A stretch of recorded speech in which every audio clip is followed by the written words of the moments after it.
어서 오세요. 네, 두 분과 마감 특징주 그리고 마감에 산다 오늘장 정리까지 한 번에 전해드리도록 하겠습니다. 첫 번째로는 오늘 시장의 특징주들 더 들고 가야 될지 매도해야 될지 알아볼 텐데요. 바로 LG이노텍입니다. 저희가 방송하고 나서도 계속 상승폭을 꾸준히 높여가면서 지금 한 7, 8%가량의 급등을 보이고 있습니다. LG이노텍 기지개 확실하게 필까요? 두 분은 OX 어떤 의견 주실지 확인해 보도록 하죠. 오르일치가 되었습니다. 네, 김민수 대표님께 제가 역시 사고 싶더라니 했더니 다 오르는 건 다 사고 싶다고 그러셨잖아요. LG이노텍의 앞으로의 주가 모습은 그럼 더 장밋빛일까요? 그냥 이 조정은 받겠죠. 조정은 받겠지만 네. 이 패턴은 그대로 가지 않을까 싶은데 보다 보니까 놀라운 사실이 이제 저희가 LG이노텍 하게 되면 아직 매출 비중은 카메라가 제일 많죠. 네. 그럼에도 불구하고 지금 앞으로 또 떠오르는 사업 중에 하나가 기판 관련된 쪽에서 FPC BGA 쪽에 대해서 또 각광을 받고 있고, 또 하나 놀라운 게 전장 부품 쪽에서 수주 잔고가 무려 10조라고 합니다.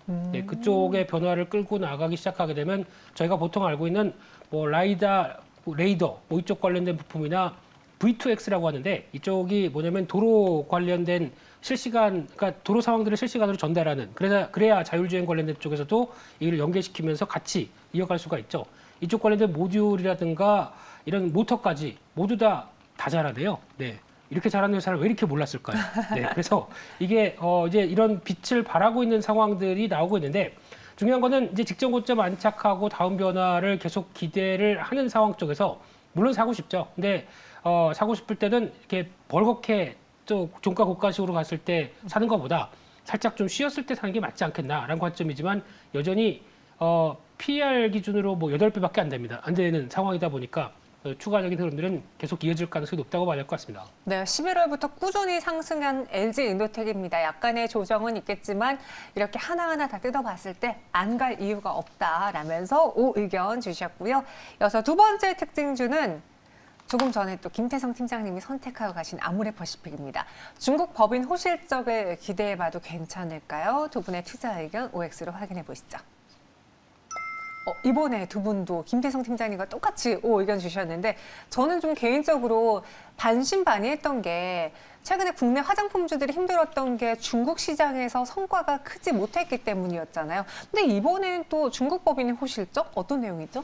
예, 여기서 이제 중요한 것은 매출이냐 이익이냐라는 부분들입니다. 우리가 이제 중국 업체들, 중국 시장에 이제 처음 진출했을 때는 우리가 이제 K-뷰티 이렇게 되면서 중국 사람들이 우리나라 화장품에 대한 선호도가 이제 높았었던 게 사실이죠. 하지만 시간이 지날수록 이런 선호도는 좀 떨어지면서 중국 로컬 업체들이 치고 나오는 그런 모습들을 확인할 수가 있었습니다. 그러다 보니까 우리가 이제 중저가형 그 라인업들이 다 철수하는 그런 모습들을 보였죠. 그러면서 ODM 업체들이 오히려 주가 상승률이 견조한 흐름들, 그게 다 중국 공장, 북경 공장, 상해 공장들을 갖고 있기 때문에 그런 모습들을 보였습니다. 이번에 아모레퍼시픽이 이제 또 나설고 있는 것은 결국 물량은 이제 고집하지 않겠다라는 겁니다. 설화수라는 고급 브랜드를 통해서 수익성에 이제 치중하겠다라는 것들이죠. 하나의 어떤 제품을, 그러니까 10개의 제품을 팔아서 박리 다매로 들어가는 것보다 하나의 제품을 팔아서 높은 수익성을 구가하겠다라는 거죠.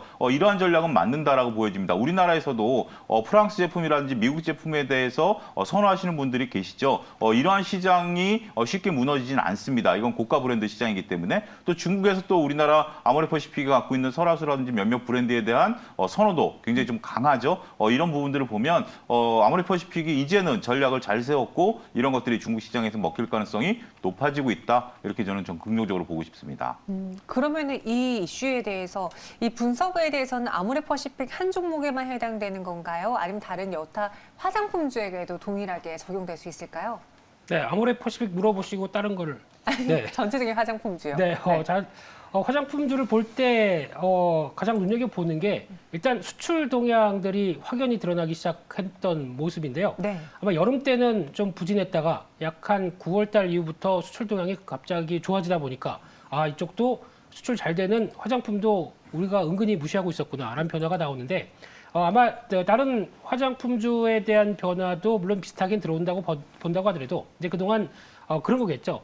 어느 정도 구조 조정을 잘해서 그만큼 이제 평가가 이제 좋아지는 쪽에서 그동안 비쌌던 화장품주가 많이 저렴했기 때문에 거기서 나올 수 있는 변화들은 기대가 되는데 그래도 성과를 내는 쪽이 더 좋지 않을까요? 그렇기 때문에 그런 쪽에서 보게 되면 아직은 흐름들을 좀 확인을 할 필요는 있지 않나. 그래서 아마 4분기 때 실적 보면서 또 가르기를 해야 되지 않나 싶습니다. 알겠습니다. 화장품주 전반에 대한 의견보다는 종목별로 옥석 가리기가 필요해 보인다. 그래서 오늘 그 안에서 아모레퍼시픽 5의견 받았습니다. 이번에는 재택근무 관련주인 소프트캠프를 한번 살펴보겠습니다. 현재 구간에서도 계속 급등을 유지하고 있는 상황인데 확진자가 급증하면서도 거리두기를 조정할 것 같습니다. 두 분은 이 소프트캠프를 더 들고 가시겠습니까? OX 의견 주시죠. 이번에는 X 의견으로 또 오늘 세 가지 종목 모두 다 의견이 일치가 되었는데 소프트캠프에 대해서는 유일하게 매도 의견 주셨습니다. 무엇이 문제였을까요? 회사의 문제는 없습니다. 회사는 다 열심히 일하고 있습니다. 근데 문제는 없는데 어떻게 이제 또 사회적 거리두기 운동이 강화되면서 나오는 변화 중에 하나가 이제 재택근무인데 이 소프트캠프라는 회사 보게 되면은 혹시 동사무소에 이거 이거 주민등록 등본 들어가게 되면 그 밑에 보면은 이렇게 돌아가고 있는 정보 보안으로 돌아가고 있는 회사가 있습니다. 소프트캠프라고 써 있습니다. 그렇다는 얘기는 약간 공공기관 쪽에 거기서 보안 쪽을 담당하는 회사로 보여지는데 그러다 보니까 재택근무를 하게 되면 이런 어떤 민감한 정보들이 또 누출되면 안 되다 보니까 그에 따른 보안을 책임지는 회사라고 보시면 될 것 같은데 그런 쪽에서 다 좋습니다만 실적 흐름들이 언택트 기조에 맞게 같이 올라오는 모습들이 이번 올해 안 보입니다. 그러다 보니까 좀 이거는 기대감이 조금 더 올라오는 게 아닐까라는 생각이 들고 있고요. 게다가 이 회사가 역점으로 하고 있는 게 클라우드 데이터 보안 관련된 이쪽을 또 집중을 하겠다고 얘기하는데 이름이 쉬더라고요. 쉬. 네. SHIE 디바이스 그래서 쉬인데 그래서 이쪽 관련된 쪽이 앞으로 성장을 보이게 된다라고 하게 되면 조금 더 기대감은 높지 않을까 싶은데 아직은 실적에 나오지 않는다라는 쪽에서 기대감이 좀 앞선 측면들이 아닐까라는 관점으로 바라보고 있습니다. 알겠습니다. 소프트캠프 X 의견 주셨고요. 그럼 차은수 부장님, 이제 정부가 다시 또 제가 아까 오전에 본 뉴스로는 17일 아니면 빠른 시일 내에 거리두기를 조정하는 특단의 대책을 강구할 것이다라고 했는데 그렇게 되면 또 한 번 출렁일 수 있지 않을까. 미드 코로나주들이 빠지고 이러한 재택근무라든가 백신 치료제주들, 코로나주들이 오르지 않을까. 그 기로에 서 있는 투자자분들은 어떻게 할까요? 일단 우리가 주식이라는 게 그렇죠. 처음에 모든 게 기대감으로 올랐고요. 이제는 그런 기대감이 반영될 시기는 아니다라고 보여집니다. 소프트캠프라든지 저도 김민수 대표랑 소프트캠프에 대한 의견은 동의를 하거든요. 그러니까 지금 이제 기대감만 갖고 올라가기보다는 이제는 그런 것들이 현실화되고 있느냐라는 것으로 봐야 되겠죠. 거리두기가 시행된다고 해서 지금 원격 진료라든지 이런 다양한 주식들이 올라가고는 있습니다만 아직까지는 좀 그러니까 주식하고 너무 가깝게 있을 필요는 없고요. 맞아요. 기대감 갖고 이제 지금 올라가는 시기는 한 차례 지났다. 그런 것을 좀 받아들여야 되지 않을까 말씀드릴 수가 있겠습니다. 기대감으로 말고 정말 그로 인해서 실제 수혜를 받고 실적이 상승하는 종목 아니라면 미국에서도 이제 우리가 비근한 예를 볼 수 있는 게 도큐사인이라는 주식이 하루에 40%가 폭락하지 않았습니까? 그게 결국 실적이 안 나와줬다라는 거죠. 이런 것들이 때문에 우리가 재택근무를 함으로써 이런 문서 보안이라든지 아니면 회계라든지 이런 쪽들에 대한 프로그램을 쓰긴 합니다만 이런 것들이 드라마틱하게 그리고 이미 재택근무가 한 차례 지금 시행이 됐고 그게 이제 다시 시행되는 거지 새롭게 재택근무가 되면서 이런 프로그램이라든지 보안이라든지 이런 것들이 다시 한번 좀 부각이 나타날 가능성은 제가 볼 땐 그렇게 크지는 않다. 그렇게 좀 현실을 좀 바라봐야 되지 않겠는가 말씀드릴 수가 있겠습니다. 네, 알겠습니다. 이렇게 세 가지 종목에 대한 OX 들어봤고요. 이번에는 두 분이 직접 뽑은 두 분만의 특징주, 마감에 살 종목 확인해 보겠습니다. 오늘 두 분은 이 종목을 산다고 하시는데요. 키워드로 먼저 보면 퓨처회사 그리고 내가 대장입니다. 퓨처회사도 분명히 말장난을 하신 것 같은데요. 이거는 좀 쉬워서요. 네, 맞습니다. 죄송합니다. 죄송하단 말 하지 마세요. 네, 알겠습니다. 제가 죄송합니다. 내가 대장은요? 평상시에 저의 모습을 좀 나타내고 있는 게 아니겠는가. 왜 이렇게 벙쩍은 표정을 지으시죠? 오랜만에 두 분이 오시니까 제가 힘드네요. 알겠습니다. 내가 대장 그리고 퓨처회사입니다. 어떤 종목인지 오늘 이 두 분은 이 두 개의 종목을 매수하겠다고 합니다. 열어보도록 하죠. 미래컴퍼니 그리고 SK바이오사이언스입니다. 미래컴퍼니, 퓨처회사 아주 정확하게 독해 오셨네요. 네. 그 정도가 직독직해. 네. 제 한계입니다. 그 정도가. 아닙니다. 네. 네.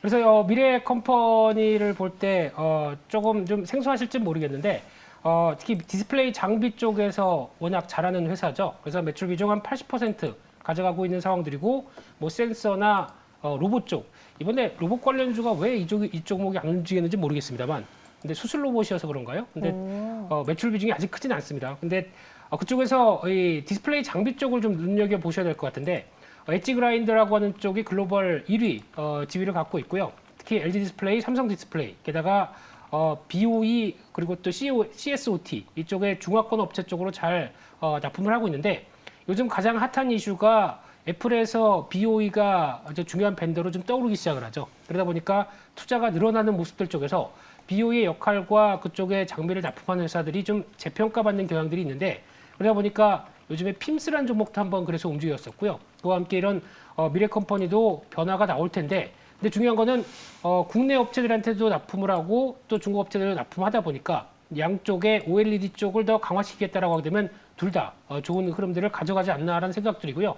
특히 OLED는 그냥 메타버스도 연결되다 보니까 네. 계속 관심이 있는데 센서 쪽은 TOF라고 하는 쪽에 또 강점이 있고요. 앞서 말씀드렸던 수술 로봇은 국내 최초로 복강경 수술 로봇 쪽에서 어떤 시스템을 만들어서 레보아이 쪽에 대해서 강점을 갖고 있는데 좀 이쪽은 신사업이다 보니까 앞으로 성과를 좀 내야 되겠죠. 그래서 여러 가지 실적이 좀 2년 동안 부진하다 보니까 여러 가지 먹거리를 찾는데 그럼에도 불구하고 3분기까지 누적 매출을 보게 되면 170% 늘어나서 960억대, 영업이익은 69억 흑자 전환으로 됐다라고 하게 되면 이런 부분들이 이제 또 디스플레이 장비와 관련된 쪽에서 기대감을 키울 수 있겠다라는 쪽에서 주목하고 있습니다. 가격 전략은요? 네, 그걸 까먹었네요. 네, 그래서 가격 전략은 29,000원대 밑에서 대응하는 전략 충분히 가능할 것 같고요. 지금 고점은 계속 시도하는데 거래량이 좀 받쳐주는 기조가 나오다 보니까 이 전고점 때 안착할 가능성이 높다고 보여지고 있고요. 목표가는 일단 지난 저항권까지 확인된다라고 되면 약 한 35,000원대 정도까지 바라보고 있고요. 손절가는 26,000원대로 말씀드리겠습니다. 마감에 산다 미래컴퍼니였습니다. 저희 지난번 로봇 관련한 이슈의 재구성에서 송도현 대표님도 이 종목을 탑픽으로 갖고 오셨거든요. 미래컴퍼니 여러분도 공부를 한번 해보셔도 좋을 것 같네요. 이번에는 차윤 소장님의 내가 대장, 나를 뜻하는 내가 대장이란 키워드와 함께 SK바이오사이언스를 갖고 오셨습니다. 많고 많은 그 종목 안에서 SK바이오사이언스를 오늘 매수해야 되는 이유는요? 예, 일단 지금 현재 뭐 시장의 흐름상 뭐 제약 바이오 섹터들이 뭐 오늘은 좀 강한 흐름들 보여주고 있죠. 아무래도 뭐 FOMC 눈치 보기 장세이다 보니까 뚜렷하게 대장으로 나서기는 어떠한 종목들인지 쉽지 않은 그런 상황이다라고 보여집니다. 근데 이제 오늘 같은 경우 이제 몇몇 그 코로나19 백신이라든지 치료제 관련 종목들이 조금 강한데요. 아무래도 지금 뭐 코로나 확진자가 증가하다 보니까 관련 테마 관련 종목들이 좀 뭐 조금 전에 저희가 재택근무 관련주들도 다뤘고요. 이런 부분들인데 그러면 그 중에서 가장 누가 확실하게 이런 것들을 이루어낼 수 있겠는가라는 그런 고민을 한번 해봐야 된다라고 말씀을 드릴 수가 있겠습니다. 현재 지금 제가 SK바이오사이언스를 꼽은 이유는 현재로서도 SK바이오사이언스가 이제 백신 위탁 생산을 하고 있죠. 여기에 따른 영업이익률이 한 40% 정도 되고 있기 때문에 이런 것들은 물론 이제 백신이 점점 재고가 쌓여가고 있다라는 것들도 있습니다만 어찌 됐든 지금 현재 백신을 위탁 생산하고 있다라는 긍정적인 모멘텀을 보유하고 있죠. 여기에 이제 국내 자체 백신과 치료제를 동시에 개발하고 있다라는 점이죠. 내년도 상반기를 목표로 해서 현재 지금 백신은 아스트라제네카급, 그다음에 그 치료제도 경구용 치료제 현재 지금 다 하고 있기 때문에 물론 이런 것들이 나온다 그래서 게임 체인저가 될 가능성은 없습니다만 그래도 국내에서 물론 이제 뭐 일동제약이라든지 몇몇 회사들도 열심히 노력하고 있는데 가장 선두에 나설 가능성이 높지 않겠는가 저는 개인적으로 그렇게 생각을 합니다. 또 이런 거 그 제가 이제 나름대로 대장이다라고 표현했었던 것은 국내에서 유일하게 신약을 처음부터 끝까지 개발해 본 경험을 갖고 있기 때문에 이러한 노하우를 바탕으로 해서 그래도 자금력과 노하우를 바탕으로 해서 뭔가를 좀 이뤄낼 가능성이 높지 않겠는가. 그러니까 결국 대장주 위주로 접근하는 것이 리스크를 좀 축소시킬 수 있는 그러한 계기가 되지 않을까. 그래서 지금 현재 테마가 또 이쪽 테마이다 보니 결국 테마주에서 종목을 선택해야 되고 그중에선 대장주를 선택하는 게 가장 좋지 않겠는가 싶어서 SK바이오사이언스를 꼽았습니다. 가격 전략은요? 일단 지금 현재 오늘 26만 원 종가 지금 좀 예상을 하고 있는 상황이고요. 목표 가격은 직전 고점인 32만 원 부근까지도 충분히 열려 있다라고 보여지고 있습니다.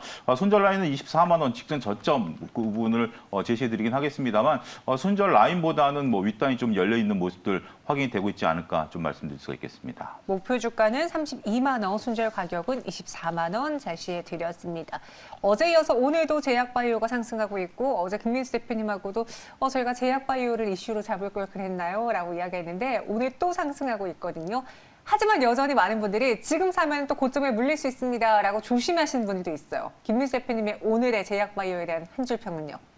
네, 어제랑 똑같은 얘기인데요. 그러면 네. 네, 그래서 제약바이오를 또 오늘 저 시장이 좀 정체되다 보니까 또 주도 섹터로 나가죠. 근데 지금 내일부터는 또 시장에 또 큰 변화가 들어오기 때문에 이 섹터가 계속 시장을 주도할지는 잘 모르겠습니다. 그러다 보니까 혹시나 수익이 이만큼 나셨다고 하게 되면 좀 반 정도는 챙기시는 것이 좋지 않을까라는 생각 쪽으로 바라보고 있습니다. 알겠습니다.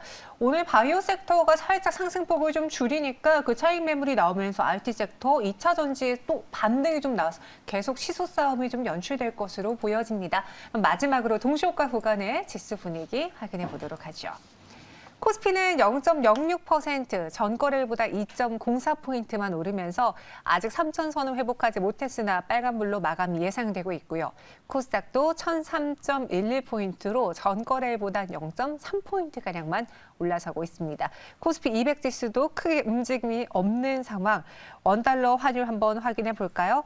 원달러 환율 보시면요. 현재 구간에서는 소폭 오름세를 보여주고 있습니다. 마감 동시효과 함께 하셨습니다.